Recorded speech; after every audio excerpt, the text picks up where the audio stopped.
أعوذ بالله من الشيطان الرجيم. بسم الله الرحمن الرحيم.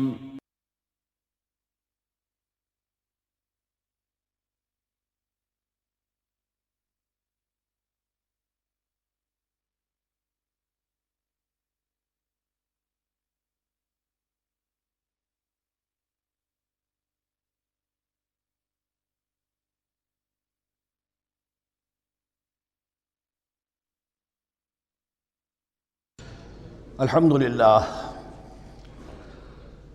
للہ وکفا والصلاة والسلام علی عباده الذین اصطفى،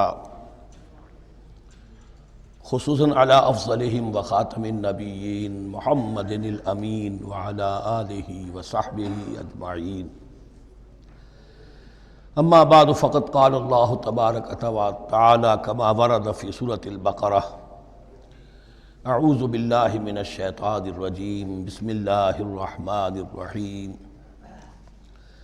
الحج اشہر معلومات، فمن فرض فیہن الحج فلا رفث ولا فسوق ولا جدال فی الحج، وما تفعلوا من خیر یعلمہ اللہ، وتزودوا فإن خیر الزاد التقوی واتقون یا اولی الالباب. صدق اللہ العظیم. پچھلے رکوع سے مناسک حج کا تذکرہ شروع ہو چکا تھا، اور اس کے ضمن میں خاص طور پر یہ کہ اگر کوئی حج کا احرام باندھ کر یا عمرے کا احرام باندھ کر سفر شروع کر دے اور کہیں درمیان میں ایسی رکاوٹ پیش آ جائے کہ اسے احرام کھولنا پڑے بغیر عمرہ کیے اور بغیر حج کیے، تو اس صورت میں کیا قواعد و ضوابط ہیں. اب جو یہ رکوع ہے 25واں، اس میں حج کا اصل فلسفہ، اس کی اصل حکمت، اس کی اصل روح کا بیان ہے. الحج اشہر معلومات، حج کے مہینے ہیں جو معلوم ہیں، یعنی جو بھی پہلے سے عرب میں رواج چلا آ رہا تھا اس کی توثیق ہو گئی کہ واقعتاً یہ اللہ تعالیٰ ہی کی طرف سے. تو حج کے کا جہاں تک ٹائمنگ کا تعلق ہے، مواقیت کا تعلق ہے، وہ گویا کہ اللہ تعالیٰ کی طرف سے توثیق فرما دی گئی. فمن فرض فیہن الحج، تو جو کوئی بھی اپنے اوپر لازم کر لے ان مہینوں میں حج کو. لازم کر لے سے مراد نیت پختہ کر لے، اور نیت پختہ کرنے کی علامت احرام باندھ لے. فمن فرض فیہن الحج، تو حج کے لیے جو اپنے اوپر لازم کر لے، فلا رفث ولا فسوق ولا جدال فی الحج. تو احرام کی حالت میں یہاں لفظ حج آیا ہے، ان میں سے پہلی قید جو ہے فلا رفث، تو کوئی شہوت کی بات نہیں ہونی چاہیے. میاں بیوی بھی ساتھ حج کر رہے ہیں تو احرام کی حالت میں وہی قید ہے کہ جو اعتکاف کی حالت میں ہے. باقی یہ کہ فسوق اور جدال، اللہ کی نافرمانی یا باہم جھگڑنا، اس لیے کہ بہت بڑی تعداد میں لوگوں کا اجتماع ہوتا ہے، سفر میں بھی لوگ ساتھ ہوتے ہیں، تو لوگوں کے غصوں کے پارے جلدی چڑھ جاتے ہیں. اس میں خاص طور پر روکا گیا کہ یہ ہے کہ اس میں امن ہو اور سکون ہو. اور آج بھی واقعہ یہ ہے کہ دنیا میں معجزات میں سے ہے یہ، اتنی بڑی تعداد میں لوگوں کا جمع ہونا، اور وہاں امن رہتا ہے. وہاں وہ جنگ و جدال اور جھگڑا اور فساد وغیرہ قطع نظر نہیں آتا. یا تو یہ کہ پچھلے دنوں میں کچھ سیاسی اعتبار سے کوئی مہمیں اٹھائی گئی ہیں، یا یہ کہ کچھ چور اچکوں نے بھی جانا شروع کر دیا ہے وہاں پر. لیکن جھگڑا اور جو گالم گلوچ کی نوبت ہم نے اپنے آنکھوں سے نہیں دیکھی. 5-6 مرتبہ حج کی سعادت حاصل ہوئی ہے. فلا رفث ولا فسوق ولا جدال فی الحج وما تفعلوا من خیر یعلمہ اللہ، اور جو خیر بھی تم اس کے دوران کرو گے اللہ کے وہ علم میں ہوگا. نوافل پڑھ رہے ہو، اضافی طواف کر رہے ہو، کوئی اور بھی جو کام کر رہے ہو، تو اس میں کسی اور کو دکھانے کی ضرورت نہیں ہے. اپنے خاموشی کے ساتھ انسان وہ اپنی جو بھی نیکی مزید کما سکے کمائے. جو بھی مناسک حج ہیں ان پر مستزاد. وَتَزَوَّدُوا فَإِنَّ خَيْرَ الزَّادِ التَّقْوَىٰ، اور سفر کے لیے زاد راہ ساتھ لے لیا کرو، اور بہترین زاد راہ تقویٰ ہے. اب اس آیت کے 2 معنی لیے گئے ہیں. ایک تو یہ کہ بہترین زاد راہ تقویٰ ہے، یعنی سفر میں آپ نے آزاد راہ خرچ کی شکل میں تو لے لیا، تقویٰ ہے نہیں، تو پھر کیا ہوگا؟ وہ تو صرف پیسہ خرچ کرنے کے لیے اچھا احرام لے لیں گے، اچھی جگہ لے لیں گے قیام کی، تو تقویٰ اگر نہیں ہے تو وہ حج تو حج ہی نہیں ہوگا. لیکن اس کا ایک دوسرا مفہوم جو ہے وہ بھی بہت اہم ہے کہ اگر انسان خود اپنا زاد راہ ساتھ نہ لے تو پھر وہاں مانگنا پڑتا ہے۔ تو تقویٰ سے مراد یہاں ہے سوال سے بچنا۔ بہتر یہ ہے کہ زاد راہ لے کر چلو، اور یہ کہ اس کے لیے تمہیں کسی کے سامنے سائل نہ بننا پڑے۔ اگر تم صاحب استطاعت نہیں ہو تو حج تم پر فرض ہی نہیں ہے۔ خام خواہ کو ایک شے جو تم پر فرض نہیں ہے اس کے لیے وہاں جا کر بھیک مانگنا، یا یہاں سے بھیک مانگ کر یا چندہ لے کر جانا، یہ تو قطعاً غلط حرکت ہے۔ وَتَزَوَّدُوا فَإِنَّ خَيْرَ الزَّادِ التَّقْوَىٰ وَاتَّقُونِ يَا أُولِي الْأَلْبَابِ، اور یقیناً میرا ہی تقویٰ کرو، مجھی سے ڈرو اے ہوش مندو۔ لَيْسَ عَلَيْكُمْ جُنَاحٌ أَن تَبْتَغُوا فَضْلًا مِّن رَّبِّكُمْ، اس میں تم پر کوئی حرج نہیں ہے، کوئی گناہ نہیں ہے کہ تم حج کے سفر کے دوران اپنے رب کا فضل بھی تلاش کرو۔ آدمی ہندوستان سے پاکستان سے جا رہا ہے، اسے ایسی اجناس لے جائے تجارت کے لیے جو وہاں پر بیچ کر کچھ نفع حاصل کر لے، تو یہ تقویٰ کے منافی نہیں ہے۔ اگر وہاں پر کوئی کاروبار کر سکو کرو۔ فَإِذَا أَفَضْتُم مِّنْ عَرَفَاتٍ، تو پھر جب تم عرفات سے واپس لوٹو، اس لیے کہ اصل حج جو ہے وہ عرفہ ہے، الحج العرفہ۔ حج کے بقیہ تمام مناسک رہ جائیں، صرف عرفہ میں شمولیت ہو جائے، قیام عرفہ میں تو حج ہو گیا۔ باقی جو چیزیں رہ گئی ہیں اس کا جو بھی اس کا کفارہ ہے، اس کا جو دم دینا ہے وہ دے دیا جائے، لیکن عرفہ سے اگر آدمی رہ گیا عرفات کے قیام سے تو پھر حج نہیں ہوا۔ اب یہاں سے جب لوٹتے ہو تو فاذکروا اللہ عند المشعر الحرام، یہ ٹائم ٹیبل نوٹ کر لیجئے کہ اصل میں 8 کی شام کو مکے سے نکلتے ہیں 8 ذی الحج کو، اور رات منی میں گزارتے ہیں۔ پھر 9 کا دن ہے اصل یوم عرفہ، 9 ذی الحج۔ صبح کو نکلتے ہیں، قافلے چلتے ہیں، اور کہیں دوپہر تک، اور دوپہر سے بھی ہو سکتا ہے تاخیر ہو جائے، لیکن کوشش ہوتی ہے کہ ظہر سے پہلے پہنچ جایا جائے، لیکن ظہر اور عصر دونوں ملا کر پڑھ لی جائیں عرفات میں داخل ہونے سے پہلے۔ اسی لیے جو مسجد ہے عرفات کے میدان سے ملحق وہ عرفے کے اندر شامل نہیں ہے، وہ اس کی حدود سے باہر ہے۔ تو اصلی اس کا افضل یہی ہے کہ ظہر اور عصر ملا کر وہاں پڑھی جائیں، اور اس کے بعد سے غروب آفتاب تک قیام ہے، وہ عرفات کا قیام ہے، اس میں کوئی نماز نہیں، یعنی جو روایتی جو عبادت ہے اس کے سب دروازے بند۔ اب تو اگر دعا کی آپ کے اندر ایک روح پیدا ہو چکی ہے، اپنے رب سے ہم کلام ہو سکتے ہیں، اور آپ کو حلاوت مناجات حاصل ہو گئی ہے، تو دعا مانگتے رہیے، بس یہی ہے دعا۔ قیام عرفہ جو ہے کھڑے ہو کر بیٹھے ہوئے جس طرح بھی ہو اللہ سے مناجات کرو، یا پھر یہ کہ اگر اس میں کبھی ہو جائے کسی وجہ سے تو آدمی تلاوت کرے، لیکن یہ کہ عام نماز نہیں۔ فَإِذَا أَفَضْتُم مِّنْ عَرَفَاتٍ فاذكروا اللَّهَ عند المشعر الحرام، یہ مزدلفہ کا قیام ہے۔ 9 کی شام کو مغرب کی نماز کا وقت ہو چکنے کے بعد وہاں سے روانگی ہے، لیکن وہاں مغرب کی نماز پڑھنے کی اجازت نہیں ہے۔ اب جاؤ اور مغرب اور عشاء دونوں جمع کرو اس میں مشعر حرام یعنی مزدلفہ میں۔ وَاذْكُرُوهُ كَمَا هَدَاكُمْ، اور یاد کرو اسے، ذکر کرو جیسے کہ تمہیں اس نے ہدایت دی ہے۔ اس سے مراد ہے کہ جو کچھ اللہ کے رسول نے تمہیں سکھایا ہے، ذکر کے جو طور طریقے ہیں، اس کے لیے جو بھی طریقے ہیں وہ اللہ نے ہدایت دی اپنے رسول کے ذریعے۔ وَإِن كُنتُم مِّن قَبْلِهِ لَمِنَ الضَّالِّينَ، اور یقیناً اس سے پہلے تو تم گمراہ لوگوں میں سے تھے، تمہیں معلوم نہیں تھا، حج کی شکل باقی رہ گئی تھی، اس کی روح ختم ہو گئی تھی، اس کے مناسک میں بھی تم نے رد و بدل کر دیا تھا، وہ آگے آ رہا ہے۔ ثُمَّ أَفِيضُوا مِنْ حَيْثُ أَفَاضَ النَّاسُ، پھر پلٹو وہیں سے جہاں سے کہ سب لوگ پلٹتے ہیں۔ قریش نے یہ کہا تھا کہ ہماری خاص حیثیت ہے کہ ہم تو منی ہی میں مقیم رہیں گے، باہر سے آنے والے لوگ عرفات جائیں اور عرفات سے پھر واپس لوٹیں، یہ سارے مناسک ہمارے لیے نہیں ہیں، ہم تو مکے والے ہیں، اور ہماری شان یہ ہے کہ ہم عرفات نہیں جائیں گے، منی ہی میں قیام رہے گا۔ یہاں بتایا گیا کہ یہ تم نے غلط بات ایجاد کر لی ہے۔ ثم افیضوا من حیث افاض الناس، جہاں سے سب لوگ لوٹتے ہیں یعنی میدان عرفہ سے، وہیں سے لوٹیں۔ واستغفر اللہ، اللہ سے استغفار کرتے رہو، ان اللہ غفور رحیم، یقینا اللہ بخشنے والا رحم فرمانے والا ہے۔ فَإِذَا قَضَيْتُم مَّنَاسِكَكُمْ، اور جب تم اپنے یہ مناسک ادا کر لو، پورے کر لو، فاذکروا اللہ کذکرکم آباءکم، تو اب اللہ کا ذکر کرو جیسے کہ تم اپنے آباء و اجداد کا ذکر کرتے رہے ہو، جس شد و مد کے ساتھ۔ وہاں یہ ہو گیا تھا کہ پھر منی میں جب یہ ٹھہرتے تھے تو اپنے آباء و اجداد کے قصیدے بیان کیے جا رہے ہیں، جیسے ہمارے ہاں ہوتا ہے، جو دیہاتی لوگ ہوتے ہیں، راجپوت لوگ ہوتے ہیں، ان کے میراثی ہوتے ہیں، اسی طرح وہاں شعراء ہوتے تھے قبائل کے، وہ ان قبیلوں کی مدح بیان کرتے تھے، ان کے بڑے بزرگوں کی، اسلاف کی جو ہے عظمت بیان کرتے تھے۔ اللہ کا ذکر ختم ہو چکا تھا، فرمایا جس شد و مد کے ساتھ تم اپنے آباء و اجداد کا ذکر کرتے رہے اب اسی شد و مد کے ساتھ، بلکہ او اشد ذکرا، بلکہ اس سے بھی زیادہ شد و مد کے ساتھ اب اللہ کا ذکر کرو۔ فَمِنَ النَّاسِ مَن يَقُولُ رَبَّنَا آتِنَا فِي الدُّنْيَا وَمَا لَهُ فِي الْآخِرَةِ مِنْ خَلَاقٍ، لوگوں میں سے وہ بھی ہیں جو یہی کہتے رہتے ہیں رب ہمیں دے دے دنیا ہی میں، ایسے لوگوں کے لیے آخرت میں کوئی حصہ نہیں ہے۔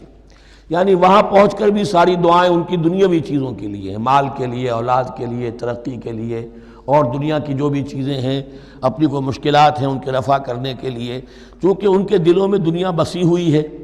اشربوا فی قلوبہم الدنیا، ان کے دلوں میں جیسے بنی اسرائیل کے دلوں میں بچڑے کا تقدس پلا دیا گیا تھا اور محبت، اسی طرح ہمارے دلوں میں دنیا کی محبت ہے، تو وہاں جا کر بھی دنیا ہی کی دعائیں ہیں۔ فَمِنَ النَّاسِ مَن يَقُولُ رَبَّنَا آتِنَا فِي الدُّنْيَا وَمَا لَهُ فِي الْآخِرَةِ مِنْ خَلَاقٍ، ظاہر بات ہے ایسے لوگوں کے لیے پھر آخرت میں کوئی حصہ نہیں ہے۔ وَمِنْهُم مَن يَقُولُ، اور ان میں سے وہ بھی ہیں جو یہ کہتے ہیں ربنا آتنا فی الدنیا حسنۃ وفی الآخرۃ حسنۃ وقنا عذاب النار، پروردگار ہمیں اس دنیا میں بھی خیر عطا فرما اور آخرت کا بھی خیر عطا فرما اور ہمیں بچا لے آگ کے عذاب سے۔ اب دنیا کا خیر جو ہے سب سے بڑا وہ ایمان ہے، ہدایت ہے۔ دنیا کا کوئی خیر نہیں ہے جب تک کہ اس کے ساتھ ہدایت اور ایمان نہ ہو۔ تو سب سے پہلے انسان ایمان طلب کرے، پھر اس کے ساتھ اللہ تعالیٰ دنیا میں کشادگی دے دے، رزق میں بھی کشائش دے دے تو ٹھیک ہے، کوئی بری بات نہیں، اچھی بات ہے۔ لیکن یہ کہ اصل شے کیا ہے؟ ایمان اور استقامت۔ اولئک لہم نصیب مما کسبوا، یہاں یہ لفظ بہت اہم ہے، ان کے لیے حصہ ہوگا اس میں سے جو انہوں نے کمایا۔ محض یہ دعا کرنے سے یہ دعا جو ہے یہ کافی نہیں ہو جائے گی۔ اول تو یہ نوٹ کر لیجئے یہی وہ دعا ہے جو یعنی رکن یمانی سے لے کر جو بھی ہر چکر ہوتا ہے اس کا طواف کا، تو رکن یمانی سے لے کر حجر اسود تک کا جو دورہ ہے، اس میں یہ دعا مانگی جاتی ہے، ربنا آتنا فی الدنیا حسنۃ وفی الآخرۃ حسنۃ وقنا عذاب النار۔ اولئک لہم نصیب مما کسبوا، ان کے لیے حصہ ہے اس میں سے جو انہوں نے کمایا۔ اچھا، اس میں سے جو انہوں نے کمایا، اس میں سے کہ وہ تو سارا ملنا چاہیے، لیکن بندے کو ڈرتا رہنا چاہیے کہ ممکن ہے اس میں سے کسی مسئلے میں میری نیت میں کوئی فساد آ گیا ہو، ممکن ہے اس میں سے میرے کسی عمل کے اندر کوئی کمی رہ گئی ہو، کوئی کوتاہی رہ گئی ہو۔ اس لیے یہ نہ سمجھ لے کہ جو بھی کچھ کیا ہے اس کا اجر لازماً ملے گا۔ مما کسبوا، جو انہوں نے کمایا ہے اس میں خلوص ہے، اس میں بے ریائی ہے، اس میں تمام جو بھی اس کے آداب اور شرائط ہیں ملحوظ رکھے گئے ہیں، تو ان کو اس کا حصہ ملے گا۔ واللہ سریع الحساب، اور اللہ تعالیٰ کو حساب چکانے میں دیر نہیں لگتی، بہت جلدی حساب کر لے گا۔ اب تو ہمارے سامنے نقشے موجود ہے، کمپیوٹرز ہیں، کتنی جلدی حساب ہو جاتا ہے، تو اللہ کے ہاں تو پتہ نہیں کیسا سپر کمپیوٹر ہوگا کہ اسے حساب نکالنے میں دیر نہیں لگے گی۔ وَاذْكُرُوا اللَّهَ فِي أَيَّامٍ مَّعْدُودَاتٍ، اور ذکر کرو اللہ کا گنتی کے چند دنوں میں۔ یہ لفظ یہاں پر پھر آ گیا ہے اس بات کی وضاحت کے لیے جو میں نے عرض کیا تھا کہ ابتدائی جو حکم تھا روزے کا، ایام معدودات، وہ 3 دن کے روزے تھے، اس لیے کہ یہاں بھی معدودات کا لفظ آیا ہے، فی ایام معدودات، اور سب کو معلوم ہے یہ 3 دن ہیں، 11ویں 12ویں 13ویں تاریخ جو ہے ذی الحجہ کی، کہ پھر یوم نحر کے بعد 3 دن یہاں پر قیام ہے، مبیت ہے، وہ 3 دن ہے ایام معدودات۔ فمن تعجل فی یومین، تو جو کوئی 2 دن ہی میں جلدی سے واپس آ جائے فلا اثم علیہ، یعنی 3 دن پورے نہیں کرتا، 2 دن ہی میں واپسی کو اختیار کر لیتا تو کوئی گناہ اس پر نہیں ہے۔ ومن تأخر، اور جو پیچھے رہے یعنی 3 دن کی مقدار پوری کر لے فلا اثم علیہ لمن اتقی، تو اس پر بھی کوئی گناہ نہیں، لیکن شرط ہے تقوی۔ جو 2 دن میں چلا گیا تقوی تھا تو بھی اللہ تعالیٰ کے ہاں اس کا اجر محفوظ ہے، جو 3 دن رہا تقوی ہے، تیسرے دن اس نے کچھ اور ہی حرکتیں نہ شروع کر دی ہوں، جی اکتایا ہوا ہے اور طبیعت کے اندر جو ہے وہ ٹھہراؤ نہیں ہے، تو وہ تیسرا دن اس کے لیے کوئی خاص مفید نہیں ثابت ہوگا۔ لیکن یہ کہ اصل شے جو ہے اللہ کے ہاں جو چیز کے شرط لازم ہے قبولیت کے لیے وہ تقوی ہے۔ لمن اتقی واتقوا اللہ واعلموا انکم الیہ تحشرون، اور اللہ کا تقوی اختیار کرو اور یہ مستحضر رکھو اپنے ذہن میں کہ تمہیں اسی کی جانب جمع کر دیا جائے گا، تم سب کے سب ہانک کر لے جاؤ گے اسی کی جناب میں۔ وَمِنَ النَّاسِ مَن يُعْجِبُكَ قَوْلُهُ فِي الْحَيَاةِ الدُّنْيَا، اب یہ منافقین میں سے ایک گروہ کا خاص ایک تذکرہ ہو رہا ہے۔ ایک منافق تو ہوتے تھے کہ جو عام ہیں، ان کی زبانوں پر بھی نفاق واضح طور پر ظاہر ہو جاتا تھا، اور ایک قسم کے منافق وہ ہوتے تھے بڑے چاپلوس، چرب زبان، کہ ان کی گفتگو دیکھیے تو وہ تو بڑے مخلص ہیں اور بڑے ہی فداکار ہیں اور بڑے ہی آپ کے ساتھ ان کا تعلق جو ہے وہ نیک نیتی پر مبنی ہے، ان کی زبانیں جو ہیں معلوم ہوتا ہے کہ اس میں تو سب گھی شکر گھلا ہوا ہے، لیکن یہ کہ ان کا کردار انتہائی خراب ہوتا ہے، اور پھر وہ جب واپس جاتے ہیں باتیں کرنے کے بعد یا باتیں بنانے کے بعد تو ان کا کردار جو ہے وہ فساد پر مبنی ہوتا ہے۔ وَمِنَ النَّاسِ مَن يُعْجِبُكَ قَوْلُهُ فِي الْحَيَاةِ الدُّنْيَا، اور لوگوں میں سے ایسے بھی ہیں جن کی باتیں تمہیں بڑی اچھی لگتی ہیں دنیا کی زندگی میں، وَيُشْهِدُ اللَّهَ عَلَى مَا فِي قَلْبِهِ، اور وہ اللہ کو بھی گواہ ٹھہراتا رہتا ہے، میں جو کچھ کہہ رہا ہوں اللہ جانتا ہے، میں خلوص سے کہہ رہا ہوں، میں بالکل اپنی نیک نیتی سے کہہ رہا ہوں، اللہ جانتا ہے۔ وَهُوَ أَلَدُّ الْخِصَامِ، حالانکہ فی الواقع وہ دشمن ہے بہت سخت، الد بہت شدید، اور خصام خصم دشمن کے لیے آتا ہے۔ وَإِذَا تَوَلَّى، جب وہ پیٹھ موڑتے جاتا ہے، سعى فِي الْأَرْضِ، اب وہ زمین میں جو بھاگ دوڑ کرتا ہے، لِيُفْسِدَ فِيهَا، اس میں فساد مچائے، وَيُهْلِكَ الْحَرْثَ وَالنَّسْلَ، اور ہلاک کرے، کہیں کسی کی کھیتی جلا دی، کہیں کسی کا کوئی جانور جو ہے وہ ختم کر دیا، مار دیا۔ وَاللَّهُ لَا يُحِبُّ الْفَسَادَ، اللہ تعالیٰ کو فساد بالکل پسند نہیں ہے۔ وَإِذَا قِيلَ لَهُ اتَّقِ اللَّهَ، جب ایسے شخص سے کہا جاتا ہے کہ تو اللہ کا خوف کرو، اللہ سے ڈرو، تم باتیں ایسی کرتے ہو، عمل تمہارا یہ ہو رہا ہے، سوچو تو صحیح۔ اخذتہ العزت بالاسم، تو اس کو اپنی عزت نفس، جھوٹی عزت نفس گناہ پر اور جما دیتی ہے۔ ایک شخص وہ ہوتا ہے جس سے خطا ہو گئی، غلطی ہو گئی، اس نے اپنی خطا تسلیم کر لی تو اصلاح کر لے گا۔ ایک وہ ہے کہ جو کیسے مان لوں میری غلطی ہے، اس کی جھوٹی انا جو ہے اور جو اس کی جھوٹی عزت نفس ہے وہ اسے اور گناہ کے اوپر چپکا دیتی ہے۔ اخذتہ العزت بالاسم، اس کو اور اس پر جامد کر دیتی ہے۔ فحسبہ جہنم، تو اس کے لیے تو اب کافی ہے جہنم ہی، وَلَبِئْسَ الْمِہَادُ، اور یقیناً وہ بہت برا ٹھکانہ ہے۔ روایات میں آتا ہے کہ ایک شخص خاص تھا، اخنس ابن شریق، اس کا یہ کردار ہے، لیکن یہ کہ یہ تو یوں سمجھیے کہ شان نزول کے اعتبار سے یہ بات ٹھیک ہے، اور یہ کہ تعویل خاص میں اس کو بھی سامنے رکھیں گے، لیکن یہ وہی ہے، کردار ہے، یہ کردار ہر جگہ آپ کو ملے گا۔ اصل میں کردار کو پہچاننا چاہیے اور اس کے حوالے سے اللہ تعالیٰ سے ہدایت طلب کرنی چاہیے کہ اس کردار سے اللہ تعالیٰ ہمیں اپنی حفظ ایمان میں رکھے۔ وَمِنَ النَّاسِ مَن يَشْرِي نَفْسَهُ ابْتِغَاءَ مَرْضَاتِ اللَّهِ، قرآن کا یہ عام اسلوب ہے کہ تقابل ضرور کرتا ہے، فوری تقابل۔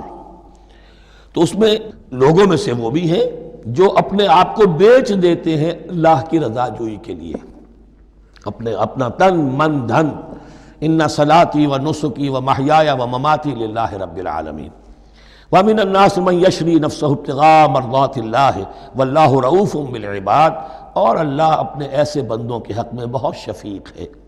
ظاہر بات ہے جس نے یہ ارادہ کر لیا ہو، نیت کر لی ہو، کبھی ایسے شخص سے بھی کوئی کوتاہی ہو سکتی ہے، حالات ہو سکتے ہیں عارضی سے، کبھی جذبات میں آ کر کوئی غلط قدم اٹھ گیا، اللہ پھر معاف فرمائے گا، بڑی شفقت کے ساتھ معاف فرمائے گا۔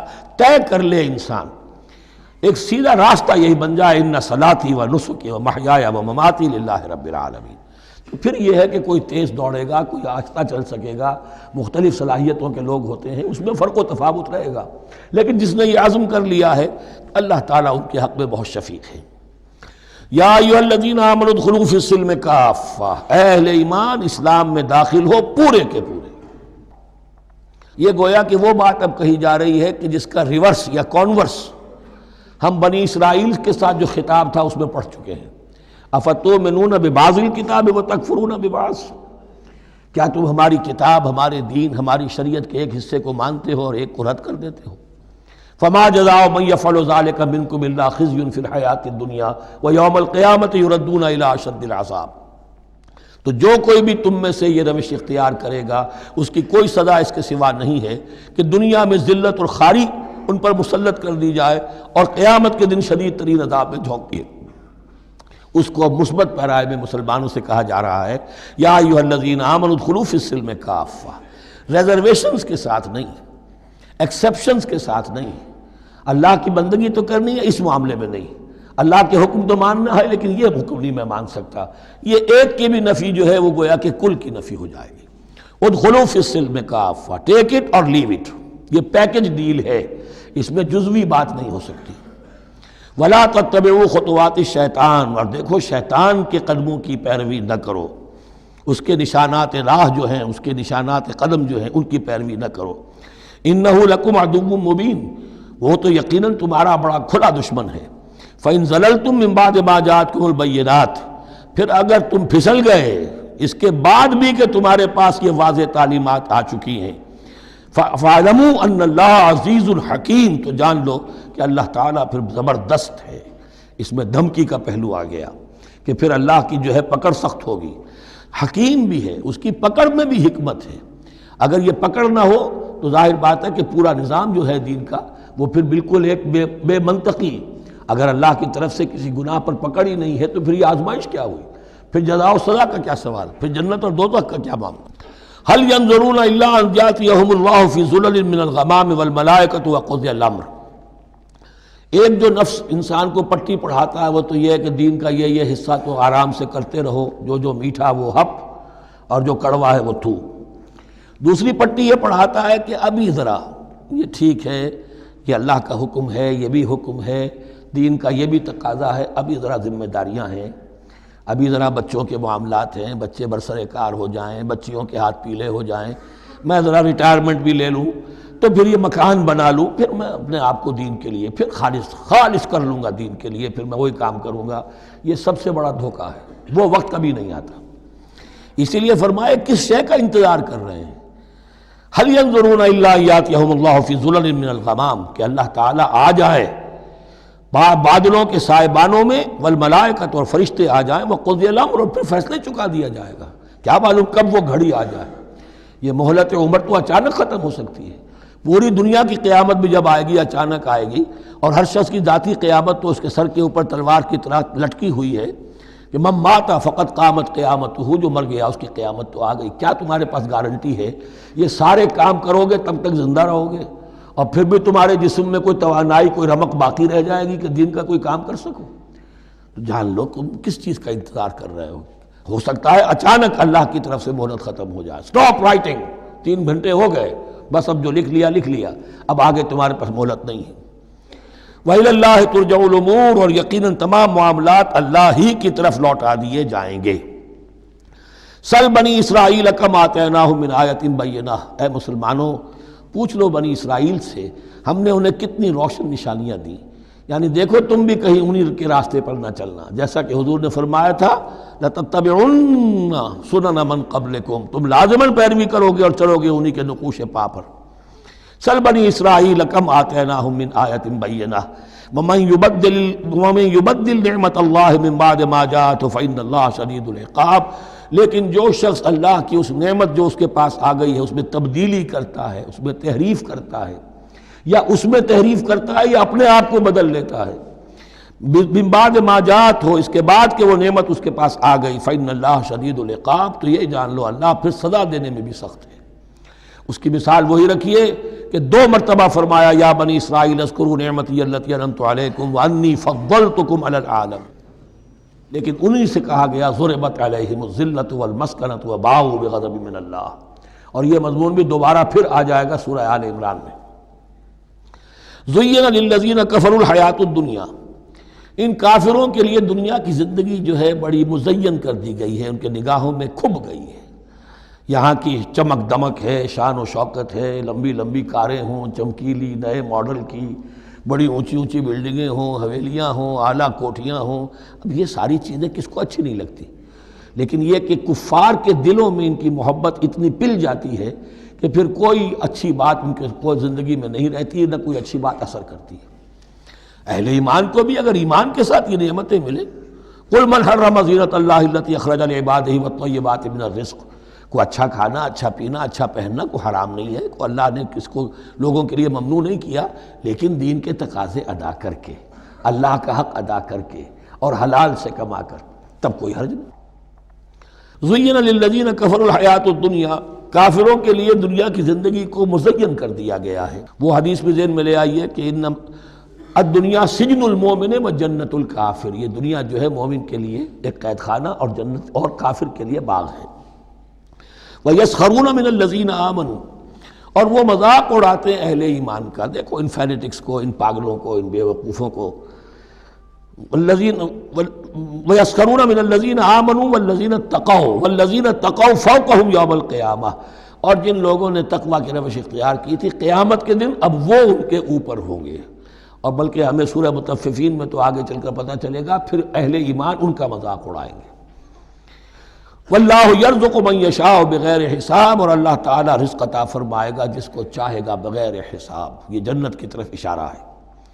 اب یہ جو آیت آ رہی ہے پھر ایک طویل آیت ہے، جسے میں نے عرض کیا تھا بڑے بڑے حسین اور خوشنما حکمت کے اور علم کے اور معرفت کے پھول جو ہیں وہ اس بنتی میں بن دیے گئے ہیں۔ دو کلڑیاں یعنی شریعت، عبادات اور معاملات، دو لڑیاں انفاق اور جہاد، قتال، جہاد بالمال، جہاد بالنفس، اور ان میں یہ پھول آ جاتے ہیں عظیم۔ اس کو میں نے عنوان دیا ہے آیت الاختلاف، آیت الآیات، آیت البر، اور یہ آیت الاختلاف۔ اختلاف کیوں ہوتا رہا ہے؟ اور یہ بہت اہم ہے اس لیے کہ جو وحدت ادیان کا فلسفہ دنیا میں کچھ لوگوں کی طرف سے پیش ہوتا ہے اس کا ایک حصہ صحیح ہے اور ایک حصہ غلط ہے۔ صحیح کون سا ہے، غلط کون سا ہے، وہ اس حدیث، اس آیت سے معلوم ہوگا۔ کان الناس امۃ واحدۃ، اس میں کوئی شک نہیں، پہلے تو انسان سب کے سب ایک امت تھے، حضرت آدم کی نسل، حضرت آدم نبی ہیں تو امت تو ایک ہی تھی۔ جب تک کہ ان کے اندر گمراہی پیدا نہیں ہوئی، اختلافات نہیں ہوئی، شیطان نے کچھ لوگوں کو نہیں ورغلایا، اس وقت تک تو کان الناس امۃ واحدہ، تمام انسان ایک ہی امت تھے۔ اب یہاں پہ سمجھ لیجئے کہ یہاں اس کے بعد ایک حرف محذوف ہے، ثم اختلفوا، پھر ان میں اختلافات ہوئے، فساد پیدا ہوا، کچھ لوگوں نے گمراہی کی روش اختیار کر لی۔ ایک بیٹا اگر حابیل تھا تو دوسرا قابیل بھی تھا۔ فبعث اللہ النبیین مبشرین ومنذرین، تو اب اللہ نے نبیوں کو بھیجنا شروع کیا جو بشارت دیتے تھے نیکوکاروں کو اور جو خبردار کرتے تھے غلط کاروں کو۔ وانزل معهم الکتاب بالحق لیحکم بین الناس فیما اختلفوا فیہ، اور اللہ نے ان کے ساتھ کتاب نازل فرمائی اپنی تاکہ وہ حق کے ساتھ نازل فرمائی تاکہ وہ فیصلہ کر دے لوگوں کے مابین ان امور میں جن میں انہوں نے اختلاف کیا تھا۔ وَمَا اخْتَلَفَ فِيهِ إِلَّا الَّذِينَ أُوتُوهُ مِن بَعْدِ مَا جَاءَتْهُمُ الْبَيِّنَاتُ بَغْيًا بَيْنَهُمْ، اور پھر جو اختلاف کیا ان میں سے تو نہیں کیا اختلاف کرنے والوں نے مگر جن کو کہ وہ کتاب دی جا چکی تھی، ہدایت دی جا چکی تھی، من بعد ما جاءتهم البینات، اور اس کا سبب کیا تھا؟ بغیم بینہم، یہ لفظ میں نے پہلے بھی نوٹ کروایا تھا، بغیم بینہم، دی ارج ٹو ڈومینیٹ، زدم زدہ، سارا فساد دنیا میں جو ہوتا ہے دی ارج ٹو ڈومینیٹ، آدمی جو ہے میں اس کی بات کیوں مانوں، یہ کیوں نہ میری مانے، یہ ہے کہ جس میں جو بھی سربراہی اور بالادستی حاصل کرنے کی جو ایک انسان کے اندر ایک ہے امنگ ہے، یہ امنگ رکھی گئی ہے انسان میں، جہاں انسان کے اندر اچھے میلانات رکھے گئے، برے بھی رکھے گئے، نفس بھی تو انسان ہی میں ہے، اس لیے کہ انہی کی درمیان حق و باطل کی کشمکش چلتی ہے انسان کے باطن میں، حق و باطل کی ایک کشاکش انسان کے باطن میں چلتی ہے، ایک خارج میں چلتی ہے۔ تو فرمایا پھر ہم نے اپنے رسول بھیجنے شروع کیے، فبعث اللہ النبیین مبشرین ومنذرین وانزل معهم الکتاب بالحق لیحکم بین الناس فیما اختلفوا فیہ وما اختلف فیہ الا الذین اوتوہ من بعد ما جاءتهم البینات بغیا بینہم فہدی اللہ الذین آمنوا لما اختلفوا فیہ من الحق باذنہ۔ تو اب اس کے بعد اللہ تعالیٰ نے ہدایت دی ان لوگوں کو جو ایمان لائے ان چیزوں کے بارے میں جس میں کہ وہ اختلاف کر چکے تھے حق سے، اپنے حکم سے اللہ نے ان کو ایمان کی طرف ہدایت فرما دی۔ واللہ یہدی من یشاء الی صراط مستقیم، اور اللہ ہدایت دیتا ہے جس کو چاہتا ہے سیدھے راہ کی طرف۔ لیکن اس کا دوسرا ترجمہ یہ بھی ہوگا اللہ ہدایت دیتا ہے اس کو جو چاہتا ہے، من یشاء، من یشاء میں اللہ کی مشیت بھی ہے اور جو ہدایت کا طالب ہوتا ہے، واللہ یہدی من یشاء، جو چاہتا ہے اس ہدایت کا طالب ہوگا، یہ اللہ کے ذمے ہے، اللہ نے اسے اپنے اوپر ایک ذمہ داری سمجھا ہے کہ اس کو یقیناً ہدایت دے گا۔ والذین جاہدوا فینا لنہدینہم سبلنا، جو ہمارے راستے میں کوششیں کریں گے، حق کی طرف بڑھنا چاہیں گے، ہم لازماً ان کو راستہ دکھائیں گے، اپنے راستوں کی طرف ان کی رہنمائی کریں گے، یہ اللہ نے اپنے ذمے لیا۔ ام حسبتم، اب بڑی سخت آیت آ رہی ہے، یہ بھی بڑی لرزا دینے والی آیت ہے۔ اب دیکھیے صحابہ کرام میں سے ایک بڑی تعداد تھی کہ جو مکے کی سختیاں جھیل کر آئے تھے، مہاجرین، ان کے لیے تو اب جو بھی مراحل آئندہ آنے والے تھے وہ کوئی ایسے ثقیل نہیں تھے، ایسے مشکل نہیں تھے۔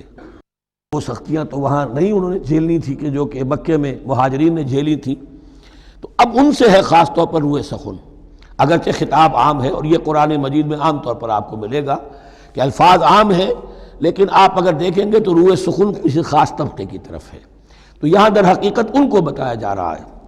ام حسبتم ان تدخلوا الجنہ، کیا تم نے یہ سمجھا تھا کہ جنت میں داخل ہو جاؤ گے؟ ولما یاتکم مثل الذین خلوا من قبلکم، حالانکہ ابھی تک تو تمہارے اوپر وہ حالات و واقعات تو وارد ہی نہیں ہوئے جو ان پر ہوئے تھے جو تم سے پہلے تھے۔ مستہم الباساء، انہیں آ لیا پہنچی ان کو سختی بھوک کی، والضراء اور تکالیف، وزلزلوا اور وہ ہلا مارے گئے، حتیٰ یقول الرسول والذین آمنوا معہ متی نصر اللہ، یہاں تک کہ پکار اٹھا وقت کا رسول اور جو ان کے ساتھ اہل ایمان تھے، کب آئے گی اللہ کی مدد، الا ان نصر اللہ قریب، اب انہیں یہ خوشخبری دی گئی کہ آگاہ ہو جاؤ اللہ کی مدد قریب ہے۔ یعنی اللہ آزماتا ہے، یہ وہی بات ہے جو اس سے پہلے آ چکی ہے 19ویں رکوع میں بالکل شروع میں، وَلَنَبْلُوَنَّكُمْ بِشَيْءٍ مِّنَ الْخَوْفِ وَالْجُوعِ وَنَقْصٍ مِّنَ الْأَمْوَالِ وَالْأَنفُسِ وَالثَّمَرَاتِ، ہم لازماً آزمائیں گے۔ یہ کوئی پھولوں بھرا راستہ نہیں ہے، پھولوں کی سیج نہیں ہے، حق کا راستہ ہے، یہ کانٹوں بھرا بستر ہے، کانٹوں بھرا راستہ ہے، اس کے لیے ذہناً تیار ہو جاؤ۔ در رہے منزل لیلا کہ خطر ہاست بسے، شرط اول قدمی نفس کے مجنوں باشی، دیکھ سمجھ کر آؤ۔ ام حسبتم ان تدخلوا الجنة ولما یاتکم مثل الذین خلوا من قبلکم مستهم الباساء والضراء وزلزلوا حتى يقول الرسول والذین آمنوا معه متی نصر اللہ الا ان نصر اللہ قریب۔ یہ آیت پھر مسلمانوں کو، صحابہ کرام کو سورہ صف میں یہ خوشخبری سنائی گئی، جبکہ غزوہ احزاب واقع ہو چکا تھا اور شدید ترین امتحان سے محمد الرسول اللہ اور ان کے صحابہ گزر چکے تھے کامیابی کے ساتھ، تب انہیں خوشخبری دی گئی ہے۔ سورہ صف اس وقت نازل ہوئی ہے، وَأُخْرَىٰ تُحِبُّونَهَا نَصْرٌ مِّنَ اللَّهِ وَفَتْحٌ قَرِیب، اب تمہارے لیے وہ خوشخبری ہے اے نبی، بشر المومنین، اپنے اہل ایمان ساتھیوں کو بشارت دے دیجئے کہ اب وہ وقت آ گیا ہے کہ اللہ کی نصرت کے دروازے کھلتے چلے جائیں گے۔ یسألونک ماذا ینفقون، یہ آپ سے پوچھ رہے ہیں کہ وہ کیا خرچ کریں، جو انفاق کے لیے کہا جا رہا ہے کیا خرچ کریں، تو انسان جو بھی بھلائی کے لیے خرچ نکالے اس میں سب سے پہلا حق کن کا ہے؟ قل ما انفقتم من خیر، کہہ دیجئے جو بھی تم خرچ کرو خیر میں سے، دولت میں سے، مال اسباب میں سے، فللوالدین، سب سے پہلا جو حق ہے وہ والدین کا ہے، والاقربین اور رشتہ داروں کا ہے، والیتامى اور یتیموں کا ہے، والمساکین اور محتاجوں کا ہے، وابن السبیل اور مسافر کا ہے، وما تفعلوا من خیر فإن اللہ بہ علیم، اور جو بھی خیر تم کماؤ گے، جو کام بھی اچھا کرو گے، جان لو وہ اللہ کے علم میں ہے۔ یہ ضرورت نہیں ہے کہ دنیا واقف ہو اس سے، تمہیں اگر اجر اللہ سے لینا ہے تو اللہ تو رات کے اندھیرے میں بھی دیکھ رہا ہے، اور تمہارے داہنے ہاتھ نے جو کچھ دیا ہے بائیں کو پتہ نہیں چلا تو اللہ کو تو پھر بھی پتہ چل گیا۔ اب یہ سخت آیت اور آ گئی، کتب علیکم القتال، اب میں نے کہا تھا نا کہ یہ لڑیاں جو ہیں چونکہ بٹی ہوئی ہیں تو ایک لال اور ایک پیلی اور ایک ہری اور ایک نیلی، تو یہ نظر آتی ہے ایک طرف سے کہ کٹے ہوئے ہیں رنگ، ان کو کھول دیں گے تو ہر لڑی مکمل ہو جائے گی، ایک گویا کہ تسلسل ہے۔ کتب علیکم القتال وہو کرہ لکم، مسلمانوں اب تم پر جنگ فرض کر دی گئی ہے اور وہ تمہیں گراں گزر رہی ہے۔ یہ مضمون اصل میں اس سے پہلے سورہ محمد نازل ہو چکی ہے اور اس میں قتال کی فرضیت آ چکی ہے، اس کا نام سورۃ القتال بھی ہے، لہذا اب اس کے حوالے سے کچھ لوگ جو ہیں وہ پریشان ہو رہے تھے، اور میں نے آپ سے عرض کیا تھا منافقین بھی یہی کہتے تھے کہ بھائی صلح جوئی سے کام لو، بس دعوت و تبلیغ کے ذریعے سے لوگوں کو ٹھیک راستے پر لاؤ، یہ جنگ ونگ جو ہے، لڑائی بھڑائی، اس میں تو بہت خرابی ہے، یہ کوئی اچھا کام تو نہیں ہے۔ اب یہاں یہ ہے کہ فرض کیا جا رہا ہے اللہ کی راہ میں جنگ کرنا، تو اس حوالے سے کہا جا رہا ہے، تو اس میں جہاں منافقین کہتے تھے، جن مسلمانوں کا ایمان قدرے کمزور تھا وہ منافق تو نہیں تھے، لیکن یہ کہ ایمان اتنا پختہ نہیں تھا، ابھی تازہ ایمان لائے تھے، مدینے کے اندر ابھی وہ ایمان لائے ہیں، ان کی تربیت کے مراحل ابھی گزرے ہی نہیں، تو ان میں سے بھی بعض لوگوں کے دلوں میں اب انقباض پیدا ہو رہا تھا۔ کتب علیکم القتال وہو کرہ لکم، تم پر، اب دیکھیے کتبہ کا لفظ آ گیا ہے، کتب علیکم الصیام، کتب علیکم القصاص فی القتلى، کتب علیکم اذا حضر احدکم الموت ان ترک خیرا الوصیہ، وصیت کا حکم آیا کتبہ، روزے کا حکم آیا کتبہ، اسی طریقے سے فرضیت قتال ہے۔ کتب علیکم القتال وهو کرہ لکم، وہ تمہیں بری لگ رہی ہے، وعسیٰ ان تکرہوا شیئا، اور ہو سکتا ہے کہ تم کسی شے کو ناپسند کرو، وہو خیر لکم، درا حالے کہ اسی میں تمہارے لیے خیر ہو، وعسیٰ ان تحبوا شیئا وہو شر لکم، اور ہو سکتا ہے کہ تم کسی چیز کو پسند کرو درا حالے کہ وہ تمہارے لیے شر ہو، واللہ یعلم وانتم لا تعلمون، اللہ جانتا ہے تم نہیں جانتے۔ تم اپنی عقل پر ایمان نہ رکھو، تم اللہ کی وحی پر ایمان رکھو، تم اللہ کے رسول پر ایمان رکھو۔ جس وقت کے لیے جو حکم موضوع تھا اس وقت وہ حکم تھا، کفو ایدیکم، 14 برس تک تمہیں قتال سے منع کیا گیا، اب فرض ہو رہا ہے قتال، اب تمہارے لیے لازم، وقت کا جو ہے امر الحال کو پہچانو۔ اللہ تعالی واللہ یعلم وانتم لا تعلمون، یسألونک عن الشہر الحرام قتال فیہ، اب جب جنگ کا حکم شروع ہو گیا تو اب وہ پوچھتے تھے کہ یہ جو مہینے حرمت والے ہیں، حج کا ہے، عمرے کا ہے، تو اس میں جنگ کرنا کیسا ہے؟ اس لیے کہ سیرت میں یہ واقعہ آتا ہے، وقت نہیں ہے تفصیل سے میں بیان کر سکوں، کہ نخلا کی وادی میں ایک مقابلہ ایسا پیش آ گیا تھا کہ وہ رجب کا مہینے کا بھی دن تھا، اور اس میں ہی کوئی قتال ہو گیا، مسلمانوں کے ہاتھوں ہوا یا مسلمانوں کے اوپر ایسی سچویشن ہو گئی کہ انہیں مجبوراً وہ کام کرنا پڑا۔ اس پر شور اٹھا دیا، دیکھو ان لوگوں کا کیا حال ہے، بنے پھرتے ہیں اللہ والے، رسول والے، دین والے، آخرت والے، اور ان کا حال یہ ہے کہ یہ حرمت والے مہینے کے انہوں نے بٹا لگا دیا، اس میں جنگ کی ہے۔ یہ اصل میں ان حضرات کی طرف سے گویا کہ اللہ تعالیٰ اپنے ان مومن بندوں کی طرف سے خود صفائی پیش کر رہے ہیں۔ یسألونک عن الشہر الحرام قتال فیہ، یہ پوچھتے ہیں آپ سے حرمت والے مہینوں میں قتال کا حکم، قل قتال فیہ کبیر، کہہ دیجئے ہاں حرمت والے مہینے میں جنگ کرنا بہت بڑی بات ہے، یعنی بہت بڑا گناہ ہے، لیکن وَصَدٌّ عَن سَبِيلِ اللَّهِ وَكُفْرٌ بِهِ وَالْمَسْجِدِ الْحَرَامِ وَإِخْرَاجُ أَهْلِهِ مِنْهُ أَكْبَرُ عِندَ اللَّهِ، یہ بھی تو دیکھو کہ جن لوگوں نے وہ جرم کیے ہیں کہ جنہوں نے اللہ کے راستے سے روک دیا، اللہ کا کفر کیا، مسجد حرام کے راستے روک دیے مسلمانوں کے لیے، اب یہ نہیں جا سکتے، بیت اللہ میں عبادت نہیں کر سکتے، اخراج اہلہ منہ، اس میں سے لوگوں کو نکلنے پہ مجبور کر دیا مکے کے مسلمانوں کو، اکبر عند اللہ، گناہ تو وہ بھی ہے لیکن یہ کہیں بڑا گناہ ہے اللہ کے نزدیک۔ تو سینس آف پروپورشن ہونا چاہیے کہ کس چیز کے مقابلے میں کس شے کی برائی ہے۔ والفتنۃ اکبر من القتل، یہ پہلے بھی آ چکا ہے، والفتنۃ اشد من القتل، اب آیا والفتنۃ اکبر من القتل۔ فتنہ ہر وہ کیفیت ہے جس میں صاحب ایمان کے لیے ایمان پر قائم رہنا اور اسلام پر عمل کرنا مشکل ہو جائے۔ آج کا پورا معاشرہ فتنہ ہے، اسلام پر عمل کرنا مشکل ہے، بدماشی کے راستے کھلے ہوئے ہیں، حرام خوری کے راستے کھلے ہوئے ہیں، حلال عقل حلال دانتوں پسینہ آئے تو شاید نصیب ہو، شادی کے نکاح کے راستے بند کیے ہوئے ہیں، یہ شرطیں ہیں اور یہ شرطیں ہیں اور یہ شرطیں ہیں اور یہ ہے اور یہ چیزیں لازمی ہیں، اور زنا کے راستے کھلے جائیے۔ جس معاشرے کے اندر جب غلبہ باطل کا ہوگا حق پر چلنا ممکن نہیں رہے گا، وہ جو باطل کا غلبہ ہے وہ سب سے بڑا فتنہ ہے۔ والفتنۃ اکبر من القتل، فتنہ جو ہے بہت بڑی شے ہے قتل کے مقابلے میں۔ ولا یزالون یقاتلونکم حتی یردوکم عن دینکم ان استطاعوا، اور سن لو یہ لوگ تم سے جنگ کرتے رہیں گے یہاں تک کہ لوٹا دیں تمہیں اپنے دین سے، اگر وہ کر سکتے ہوں، وہ تو تلے ہوئے ہیں اس پر کہ تمہیں لوٹا کر لے جائیں گے اپنے دین سے۔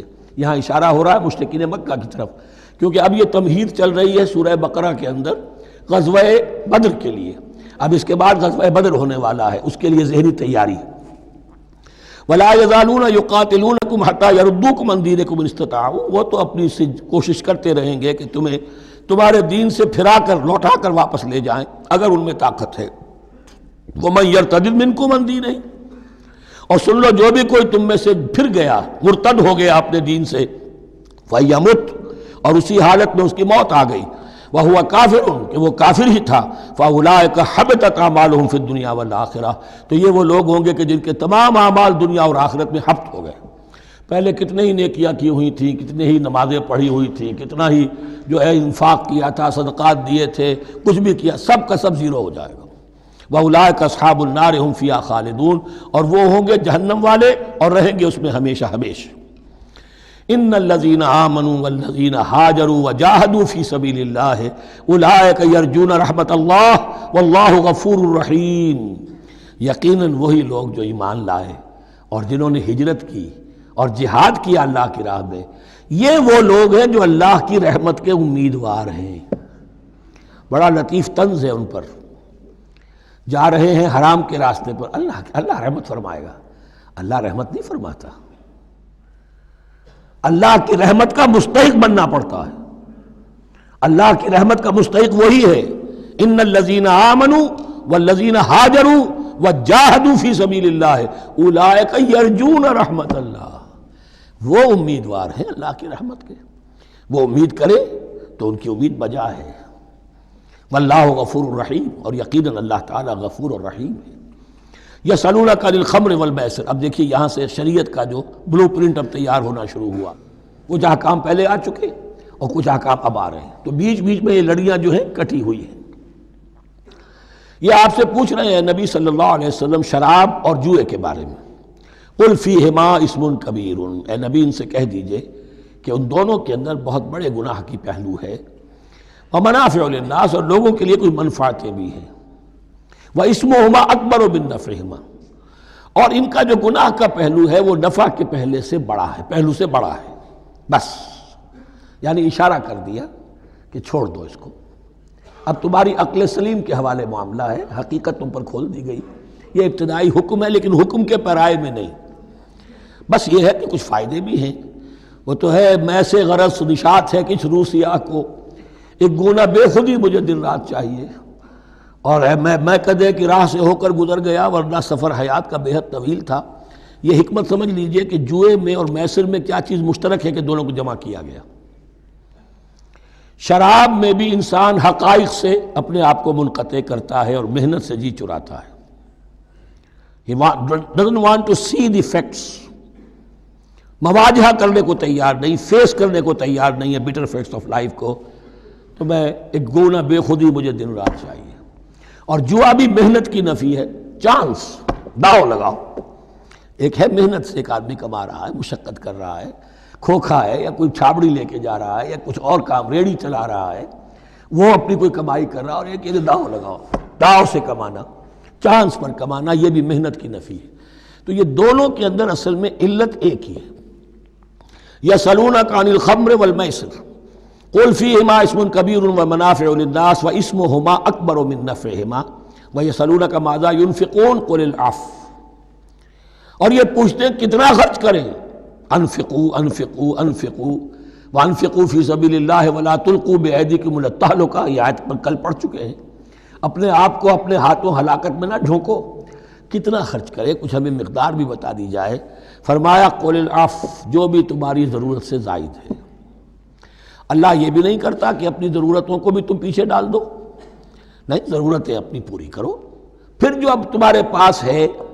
اب یہ سمجھیے کہ جو ایک کمیونسٹ فلسفی ہے اس میں بھی ایک اصطلاح سرپلس ویلیو، ایک سرپلس ویلیو یہ ہے عفو، جو تمہاری ضروریات سے زائد ہے، یہ سرپلس ویلیو ہے، یہ اللہ کی راہ میں دے دو۔ اس کو بچا کر رکھنا جو ہے اللہ پر آپ بے اعتمادی کا اظہار کر رہے ہیں کہ اللہ کل نہیں دے گا مجھے، میں بچا کے رکھوں۔ یسألونک ماذا ینفقون قل العفو، لیکن اس میں یہ ہے کہ ضرورتیں کتنی ہیں، کیا ہے، اس کا کوئی پیمانہ مقرر نہیں کیا۔ یہ ہے باطنی روح، جس کے اندر اللہ کی محبت اور آخرت کا ایمان بڑھتا جائے گا، وہ اتنا ہی اپنی بیلٹ ٹائٹ کرے گا، اپنی ضرورتیں کم کرے گا، اپنے معیار زندگی کو پست کرے گا، اور زیادہ سے زیادہ جو ہے وہ اللہ کی راہ میں دے گا۔ لیکن اصول یہ ہے کہ ہر شخص یہ دیکھے کہ جو میری ضرورت سے زائد ہے اسے میں ریٹین نہ کروں، اسے میں دے دوں۔ اس انفاق پر پورے 2 رکوع آگے آنے والے ہیں سورہ مبارکہ میں۔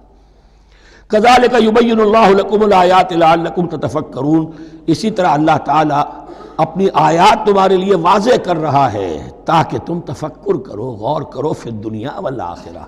تمہارا یہ غور دنیا کے بارے میں بھی ہونا چاہیے، آخرت کے بارے میں۔ دنیا میں بھی اسلام رہبانیت نہیں سکھاتا، نہ کھاؤ نہ پیو، چلے کشی کرو، چلے جاؤ جنگلوں میں، نہیں۔ اسلام متمدن زندگی کی تعلیم دیتا ہے، گھر گھرستی ہے، شادی کرو، بیوی بچوں والے رہو، ان کے بھی حقوق کو ادا کرو، ان کا بھی پیٹ تمہیں پالنا ہے، تو تفکر فی الدنیا والآخرہ، آخرہ کے لیے۔ لیکن یہ کہ اس میں ریشو پروپورشن رہنی چاہیے، دنیا کی کتنی قدر و قیمت ہے، آخرت کی کتنی قدر و قیمت ہے، اس کو جان لو۔ اسی کے حساب سے ایلوکیشن اگر نہیں ہے تو پھر یہ کہ سینس آف پروپورشن اگر غلط ہو گیا تو ظاہر بات ہے کہ پھر ہر چیز تل پٹ ہو جائے گی۔ ایک دوا کے نسخے میں کوئی چیز زائد تھی، کوئی کم تھی، آپ نے جو کم تھی اسے زیادہ کر دیا، جو زائد تھی کم کر دیا، تو اب ہو سکتا ہے کہ یہ نسخہ شفا نہ رہے، نسخہ ہلاکت بن جائے۔ وَيَسْأَلُونَكَ عَنِ الْيَتَامَىٰ، اور یہ آپ سے پوچھ رہے ہیں یتیموں کے بارے میں، قُلْ إِصْلَاحٌ لَهُمْ خَيْرٌ، اے نبی ان سے کہہ دیجئے ان کے لیے ان کی مصلحت کو پیش نظر رکھنا یہ ہے کہ جو بہتر ہے، نیکی ہے، بھلائی ہے۔ اصل میں سورہ بنی اسرائیل کی آیت جو ہے وہ لوگوں کے سامنے تھی، وَلَا تَقْرَبُوا مَالَ الْيَتِيمَ إِلَّا بِالَّتِي هِيَ أَحْسَنُ، مال یتیم کے قریب تک نہ بھٹکو، یعنی گڑبڑ کر لو گے اپنے اموال میں، اس میں سے یہ کہ ہو سکتا ہے کہ تمہارا ان کا کوئی مال تمہارے پیٹ میں چلا جائے، ہانڈی مشترک ہے، اب اس میں ظاہر بات ہے یتیم نے بھی کھانا ہے، تم نے بھی کھانا ہے، اچھی اچھی بوٹیاں تم نے کھا لی ہیں اور یتیم کے لیے جو ہے خرچہ تو پورا ڈال دیا، لیکن یہ کہ اس کے لیے بیچارے کے لیے چھچڑے چھوڑ دیے۔ تو یہ چیز روکنے کے لیے کہا گیا تھا مکی صورتوں میں وَلَا تَقْرَبُوا مَالَ الْيَتِيمِ إِلَّا بِالَّتِي أَحْسَنُ۔ اب صحابہ کے لیے تو یہ چیزیں ایسی تھیں کہ اشارہ ذرا سا ہو گیا اور انہوں نے اس پر عمل کیا، انہوں نے ہنڈیاں علیحدہ کر دی تاکہ ان کا خرچہ بالکل علیحدہ رہے۔ اب اس میں تکلیف ہو رہی تھی، ایک گھر کے اندر ہی ایک یتیم ہے، اس کا خرچہ اس کے مال میں سے نکالا جا رہا ہے۔ فرمایا کہ یہ مقصد نہیں تھا، مقصد یہ تھا کہ تم ان کے مال ہڑپ نہ کر جاؤ۔ قُلْ إِصْلَاحٌ لَهُمْ خَيْرٌ، قُلْ إِصْلَاحٌ لَهُمْ خَيْرٌ، ان کے لیے اصلاح کرنا بھلائی کا ہے۔ وَإِن تُخَالِطُوهُمْ فَإِخْوَانُكُمْ، اگر تم اپنے ساتھ ان کو ملائے رکھو تو وہ تمہارے بھائی ہیں۔ وَاللَّهُ يَعْلَمُ الْمُفْسِدَ مِنَ الْمُصْلِحِ، اللہ جانتا ہے مفسد کو بھی مصلح کو بھی، وہ جانتا ہے کہ یہ آدمی گڑبڑ کر رہا ہے، یہ ہنڈیاں علیحدہ کر کے بھی گڑبڑ کر سکتا ہے، اور یہ وہ شخص ہے کہ جو ہنڈیاں مشترک کر کے بھی حق پر رہ سکتا ہے۔ وَلَوْ شَاءَ اللَّهُ لَعَنَتَكُمْ، اگر اللہ چاہتا تو تمہیں سختی میں ڈالے ہی رکھتا، تم پر مشقت جو ہے یہ کیے رکھتا۔ ان اللہ عزیز الحکیم، یقیناً اللہ زبردست ہے، حکمت والا ہے۔ ایک طرف وہ سختی بھی کرتا ہے، زبردست ہے، لیکن وہ اس کے ہر حکم کے اندر حکمت بھی ہے، اور جہاں حکمت نرمی کی متقاضی ہوتی ہے وہاں وہ رعایت بھی دیتا ہے۔ وَلَا تَنكِحُوا الْمُشْرِكَاتِ حَتَّىٰ يُؤْمِنَّ، اور مشرک عورتوں سے نکاح نہ کرو جب تک کہ وہ ایمان نہ لے آئیں۔ وَلَا أَمَةٌ مُؤْمِنَةٌ خَيْرٌ مِّن مُشْرِكَةٍ وَلَوْ أَعْجَبَتْكُمْ، ایک مومنہ خواہ وہ لونڈی ہو وہ بہتر ہے ایک مشرکہ سے، خواہ وہ آزاد عورت ہو۔ وَلَوْ أَعْجَبَتْكُمْ، اور مزید یہ کہ وہ تمہیں اچھی بھی لگتی ہو۔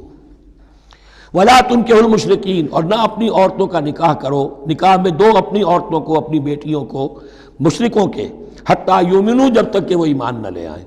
وَلَا عَبْدٌ مُؤْمِنٌ خَيْرٌ مِّن مُشْرِكٍ وَلَوْ أَعْجَبَكُمْ، مسلمان اگر غلام ہے تو وہ بھی بہتر سمجھو مشرک سے جو آزاد ہے اور وہ تمہیں پسند بھی ہے، مالدار بھی ہے یا اور بھی ہے، اس کے اندر دوسرے پہلو بھی ہیں۔ اولئک یدعون الی النار، دیکھو وہ جو ہے وہ پکار رہے ہیں، آگ کی طرف بلا رہے ہیں، تمہیں بھی لے جائیں گے، تمہاری اولاد کو بھی لے جائیں گے۔ واللہ یدعو الی الجنۃ والمغفرۃ باذنہ، اللہ تمہیں بلا رہا ہے جنت کی طرف اور مغفرت کی طرف اپنے حکم سے۔ وَيُبَيِّنُ آیاتہ للناس لعلہم یتذکرون، اور اللہ اپنی آیات واضح کر رہا ہے لوگوں کے لیے تاکہ وہ نصیحت اخذ کریں۔ وَيَسْأَلُونَكَ عَنِ الْمَحِيضِ، اور وہ عورتوں کے ایام ماہواری کے بارے میں آپ سے سوال کر رہے ہیں۔ قُلْ هُوَ أَذًى، کہہ دیجئے وہ ایک ناپاکی بھی ہے اور ایک تکلیف کا مسئلہ بھی ہے۔ فَاعْتَزِلُوا النِّسَاءَ فِي الْمَحِيضِ، تو حیض کی حالت میں اگر تمہاری بیویاں ہوں تو ان سے علیحدہ رہو، مقاربت نہ کرو۔ وَلَا تَقْرَبُوهُنَّ حَتَّىٰ يَطْهُرْنَ، اور ان سے مقاربت نہ کرو یہاں تک کہ وہ پاک ہو جائیں۔ فَإِذَا تَطَهَّرْنَ، اور جب وہ خوب پاک ہو جائیں، فَأْتُوهُنَّ مِنْ حَيْثُ أَمَرَكُمُ اللَّهُ، تو اب ان کی طرف جاؤ، جو بھی تمہیں تعلق قائم کرنا ہے کرو، جہاں سے کہ تمہارے رب نے تمہیں حکم دیا، اللہ نے حکم دیا ہے۔ یہ اللہ کا حکم کیا ہے؟ یہ ہے امر طبیعی، ہر انسان جانتا ہے، ہر حیوان کو معلوم ہے، وہ طبیعی شے ہے۔ لیکن یہ کہ اب عورتوں کے ساتھ بھی اگر انسان جو ہے وہ لواطت کا فعل شروع کر دے، قوم عمل لوط، تو ظاہر بات ہے کہ عمل قوم لوط تو وہ چیز جو ہے غلط ہے، وہ حرام ہے۔ یہ تو اللہ تعالیٰ نے جو بھی تمہاری فطرت میں ڈالا ہے راستہ، وہ در حقیقت من حیث امرکم اللہ، ان اللہ یحب التوابین ویحب المتطہرین، یقیناً اللہ محبت کرتا ہے بہت توبہ کرنے والوں سے اور بہت پاک بازی اختیار کرنے والوں سے۔ ان ناپاک چیزوں سے دور رہنے میں۔ نساؤکم حرث لکم، تمہاری بیویاں تمہارے لیے کھیتیوں کے مانند ہیں، جیسے کھیت میں بوتے ہو فصل کاٹتے ہو، بیویوں کے ذریعے سے اللہ تعالیٰ تمہیں اولاد عطا کرتا ہے۔ فاتو حرثکم انا شئتم، تو جو بھی کھیتی والی جگہ ہے ادھر تم جاؤ جدھر سے چاہو، یعنی اس میں یہ ہے کہ کوئی رکاوٹ نہیں ہے، وہ داہنی طرف سے بائیں طرف سے جدھر سے بھی ہو، لیکن ہو وہ فرج کے اندر، وہ مقد کے اندر معاملہ نہ ہو۔ فاتو حرثکم انا شئتم وقدموا لانفسکم، اور اپنے آگے کے لیے سامان کرو، یعنی اپنی اولاد۔ انسان جو ہے بڑھاپے کے لیے اس کا ایسٹ بنتی ہے اس کی اولاد۔ آج تو دنیا اولاد سے بھاگتی ہے، لیکن ایک زمانے میں تو اولاد جو ہے وہ عصائے پیری شمار ہوتی تھی۔ وقدموا لانفسکم واتقوا اللہ واعلموا انکم ملاقوہ، اور اللہ سے کا تقوی اختیار کرو۔ ابھی آپ دیکھیں گے کہ جو حکم بھی شریعت کا آئے گا بار بار تکرار کے ساتھ جو ہے اس میں جو تقوی کا ذکر بار بار آئے گا، کہ ایک قانون ہے اس کی قانونیت ہے، ایک ہے تقوی۔ قانون کی لاکھ پیروی کی جا رہی ہے، تقوی نہ ہو تو وہ قانون جو ہے وہ مذاق بن جائے گا، تماشا بن جائے گا۔ اس کے بعد مثالیں آئیں گی ابھی۔ واتقوا اللہ واعلموا انکم ملاقوہ، اور اللہ کا تقوی اختیار کرو اور جان لو تمہیں اس سے مل کر رہنا ہے، حاضر ہونا ہے اس کے جناب میں۔ وبشر المؤمنین، اور اے نبی اہل ایمان کو بشارت دے دیجئے۔ ولا تجعلوا اللہ عرضۃ لایمانکم، ایک اور حکم آ گیا، اللہ تعالیٰ کا نام جو ہے وہ تختہ مشق نہ بنا لو اپنی قسموں کے لیے۔ قسم کھا بیٹھا میں تو اللہ کی قسم کھا بیٹھا ہوں، اب یہ قسم کھا بیٹھا اس لیے میں یہ کام نہیں کر سکتا، چاہے وہ نیکی کا کام تھا۔ کسی وقت غصے میں آدمی آ کر قسم کھا بیٹھتا ہے۔ حضرت ابو بکر صدیق نے بھی قسم کھا لی تھی۔ مستح ان کا ایک ایسا تھا مسلمان غریب کہ جس کی وہ مدد کیا کرتے تھے، لیکن مستح بھی جب حضرت عائشہ پر تہمت میں ملوث ہو گیا تو حضرت ابو بکر نے قسم کھا لی کہ یہ بدبخت جس کی میں سرپرستی کرتا رہا یہ بھی میری بیٹی پر تہمت لگانے میں شامل ہو گیا، اب میں اس کی کبھی مدد نہیں کروں گا۔ یہ سورہ نور میں آئے گا، ان سے کہا گیا نہیں ایسا نہ کرو، تم اپنے نیکی کے دروازے کو کیوں بند کرتے ہو؟ قسم کھا لی، قسم کو کھول دو، کفارہ دے دو۔ وَلَا تَجْعَلُوا اللَّهَ عُرْضَةً لِأَيْمَانِكُمْ أَن تَبَرُّوا وَتَتَّقُوا، نیکی کا کام کرنے سے، تقوی کے کام سے رکنے کے لیے قسم کھا لینا۔ وَتُصْلِحُوا بَيْنَ النَّاسِ، اور اس سے کہ لوگوں کے مابین مصالحت کرو۔ اب آپ نے کسی دو بھائیوں کے درمیان جھگڑا تھا، مصالحت کی کوشش کی، آپ کی بات نہیں مانی گئی، اب اللہ کی قسم ہے صاحب اب میں آپ کے معاملے میں دخل نہیں دوں گا، اب میں تو قسم کھا بیٹھا۔ نہیں بھائی، اصلاح بین الناس جو ہے، اصلاح ذات البین، یہ کرتے رہو، اور ایسی قسم کھائی ہے اس کا کفارہ دے دو۔ واللہ سمیع علیم، اور اللہ تعالیٰ سننے والا اور جاننے والا ہے۔ لا یؤاخذکم اللہ باللغو فی ایمانکم، اللہ تعالیٰ مؤاخذہ نہیں کرے گا تم سے جو تم بغیر مقصد کے، بغیر عزم اور ارادے کے قسم کھا بیٹھتے ہو۔ یہ عربوں کا رواج ہے، واللہ باللہ کے بغیر ان کا کوئی جملہ شروع ہی نہیں ہوتا۔ تو یہ در حقیقت قسم کھانے کا ان کی اس وقت نیت نہیں ہوتی، بلکہ یہ ان کا ایک جس کو ہم کہتے ہیں تقیہ کلام ہے، ان کا ایک اسلوب ہے گفتگو کا، واللہ باللہ ہے، تو اس پر مؤاخذہ نہیں ہے۔ وَلَٰكِن يُؤَاخِذُكُم بِمَا كَسَبَتْ قُلُوبُكُم، ہاں جو تم نے ارادہ کر کے، تمہارے دلی ارادے کے ساتھ جو تم نے قسم کھائی ہے، پھر اس پر مؤاخذہ ہوگا۔ اسے توڑو گے تو اس کا ایک کفارہ ہے، وہ بعد میں آئے گا۔ وہ کفارہ جو ہے وہ پھر سورہ مائدہ کے اندر آ جائے گا۔ میں نے عرض کیا تھا کہ یہ اصل میں سورہ بقرہ میں بلو پرنٹ آ رہا ہے شریعت اسلامی کا، اور اس کے جو اصل چیزیں ہیں وہ پوری تکمیلی احکام وہ پھر آخر میں آئیں گے، کچھ سورہ نساء میں، کچھ سورہ مائدہ میں۔ واللہ غفور حلیم، اللہ غفور ہے، بخشنے والا ہے اور حلیم ہے، فوراً نہیں پکڑتا، فوراً سزا نہیں دیتا، مہلت دیتا ہے کہ اصلاح کر لو۔ للذین یولون من نسائہم تربص اربعۃ اشہر، اب یہ بھی ایک قسم کھا لی جاتی تھی کہ کسی وقت کسی مرد نے، کسی شوہر نے قسم کھا لی اب میں اپنی بیوی کے قریب نہیں جاؤں گا، ناراض ہو گئے، غصہ آ گیا، میں تمہارے سے کوئی تعلق نہیں رکھوں گا۔ یہ ایلا کہلاتا تھا۔ حضور نے بھی ایلا فرمایا تھا اپنی ازواج مطہرات سے جب انہوں نے کچھ زیادہ نفقے کا مطالبہ کیا تھا کہ اب عام مسلمانوں کے ہاں بھی خوشحالی آ گئی ہے تو اب ہمارے اوپر یہ سختی کیوں ہے، ہمارا بھی جو نفقات ہیں، ہمارا جو خرچ ہے، وظائف ہیں، بڑھائے جائیں۔ اس پر حضور نے پھر ایلا کیا، اس کا ذکر ہے، وہ بعد میں آئے گا۔ لیکن وہاں عام طور پر لوگ قسم کھا کے بیٹھ جاتے تھے، اب قسم کھا لی ہے، پچھتا بھی رہے، کیا کریں، قسم کھا چکے، اب بیوی کے پاس کیسے جائیں؟ اب وہ بیوی معلق ہے، نہ وہ شادی شداؤں میں ہے اور نہ وہ علیحدہ ہے، آزاد ہے۔ للذین یولون من نسائہم تربص اربعۃ اشہر، 4 مہینے کے لیے تو وہ انتظار کیا جا سکتا ہے۔ فإن فاؤوا، اس دوران میں اگر وہ لوٹیں، اپنی قسم کو ختم کریں اور رجوع کر لیں، تعلق زن و شوق قائم کریں فإن اللہ غفور الرحیم، تو اللہ تعالیٰ غفور الرحیم ہے۔ وإن عزم الطلاق، اور اگر وہ طلاق کا ارادہ کر چکے ہوں کہ واقعتاً اب ان سے سیپریشن ہی ہے، فإن اللہ سمیع علیم، تو اللہ تعالیٰ سننے والا جاننے والا ہے۔ یعنی یہ کہ 4 مہینے سے زیادہ معلق نہ رکھو کسی کو، یا ادھر یا ادھر، یا فیصلہ کرو اور اسے فارغ کرو، اور یا پھر یہ کہ اپنی وہ قسم ختم کرو اور اس کا جو بھی کفارہ ہے وہ ادا کرو۔ اسی پر غالباً قیاس کیا تھا، بلکہ ساتھ ہی سیرت میں آتا ہے کہ حضرت عمر نے حضرت حفصہ سے پوچھ بھی لیا تھا۔ حالانکہ دیکھیے کہ باپ اور بیٹی کا معاملہ ہو رہا ہے، اور باپ بیٹی سے سوال کر رہا ہے، دین کے معاملے میں حیا اور شرم کی بات نہیں ہوتی۔ ان اللہ لا یستحی ان یضرب مثلا ما بعوضۃ فما فوقها، تو یہ کہ جو لوگ جہاد پر جاتے تھے کوئی سال بھر گھر واپس نہیں آ رہا، اب ایک طرف تو ان پر مشقت ہے، وہ بیویوں سے دور ہیں، اہل و عیال سے دور ہیں، ادھر عورتیں جو ہیں وہ بغیر شوہروں کے جو وقت گزار رہی ہیں۔ تو پوچھا کہ کتنا عرصہ تم سمجھتی ہو کہ ایک عورت اپنی عصمت اور عفت کو سنبھال کر اپنے شوہر کا انتظار کر سکتی؟ تو حضرت حفصہ نے کہا 4 ماہ، اور میں سمجھتا ہوں کہ شاید انہوں نے اسی پر کہا ہو کہ یہ معلق رکھنے کا حکم بھی قرآن مجید میں جو ہے زیادہ سے زیادہ اس کی مہلت 4 مہینے ہے۔ والمطلقات یتربصن بانفسهن 3 قروء، اور جنہیں طلاق دے دی جائے ان پر لازم ہے کہ وہ اپنے جیوں کو روکے رکھیں 3 حیض تک، یہ عدت ہے۔ طلاق کے بعد 3 مہینے کی عدت ہے۔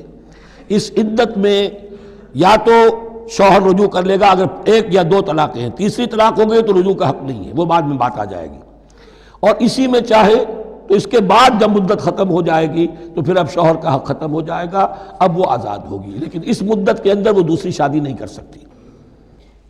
والمطلقات یتربصن بانفسهن 3 قروء ولا يحل لهن ان يكتمن ما خلق الله في ارحامهن، اور ان کے لیے یہ حلال نہیں ہے، جائز نہیں ہے کہ وہ چھپا لیں جو کچھ کہ اللہ نے پیدا کر دیا ہو ان کے ارحام میں۔ اگر حمل ٹھہر گیا ہے اور بیوی کو ڈر ہے کہ اب یہ شوہر تو طلاق دے دے گا، وہ اپنا حمل چھپا رہی ہے تاکہ پتہ ہی نہ چلے اس کو، کیونکہ وہ چاہے گی کہ بچہ میرے پاس رہے، بچہ بچی جو بھی ہو۔ ظاہر بات ہے کہ بچہ اور بچی جو ہے وہ ماں کے لیے تو جگر گوشہ ہے، اس کے جسم کا ٹکڑا ہے، اس کے جسم کا لوتھڑا ہے، تو وہ چھپانے کی ٹینڈنسی ہوتی ہے کہ وہ جھگڑا ہی نہ اٹھے۔